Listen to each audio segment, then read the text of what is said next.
पाठवला paper packing वगैरे असं काही नंतर आम्ही मुंबईला पाठवला डायरेक्ट एक तप्पी लावायची का तिकडे मार्केटला कान खाली करून द्यायचं पाठवला तर तो तिथं 180 रुपये भाव भेटला आम्हाला. ते एका या कॅरेट मध्ये साधारण 15 ते 18 किलो बसतो 15 किलो आणि एका पिकअप मध्ये 30 कॅरेट बसतो 130 कॅरेट बसतात म्हणजे किती किलो होत असेल तरी तो साधारण एक बसले ना ते काहीच होणार नाही किती किलो होतो एका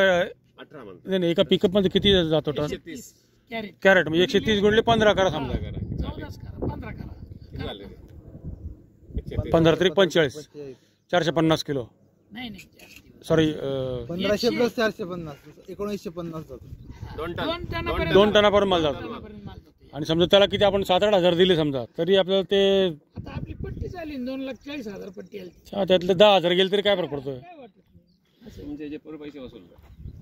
पहिल्याच वर्षी कॅरेट बिरेट सगळं आपण विकत घेतले असते स्वतःचे घेतली मी आता परत ती 200 घ्यायची नवीन कॅरेट घेऊन टाकायचे परत 200 घेऊ हे जर घेतले ना हे आपले याचे नीलकमल नीलकमल लाईफच आहे हा नीलकमल म्हणजे याच्यानंतर पलीकडे चांगली नाही पुढली याच्यापेक्षा नाशिकलाच बोलते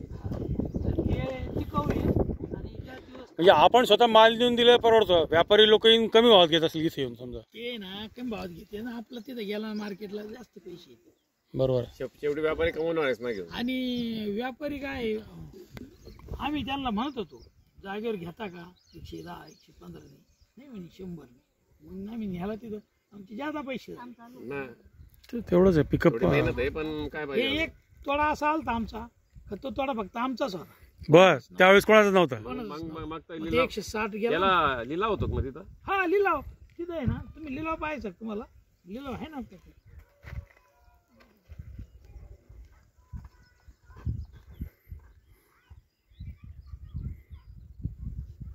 निर्णय कसा घेतला बरोबर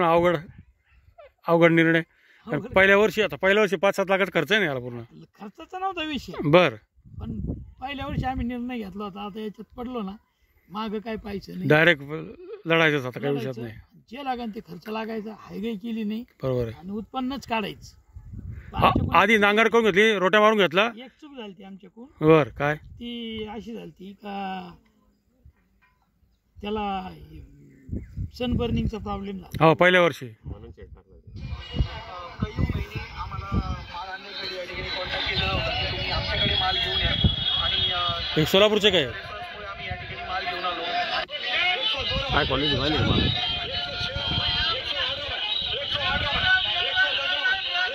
सगळं लहान आहे लिलाव चालेल शेवट नंबर ही कधीची मागच्या वर्षी समजा ऑगस्ट सप्टेंबर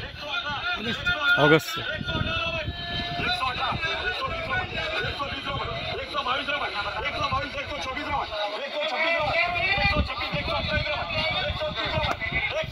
कमीत कमी किती सापडला होता भाव मग कारण ते 100च्या आत नाही गेला. 100च्या आत नाही गेला त्यांचे लोक राहतात ते लिलावाला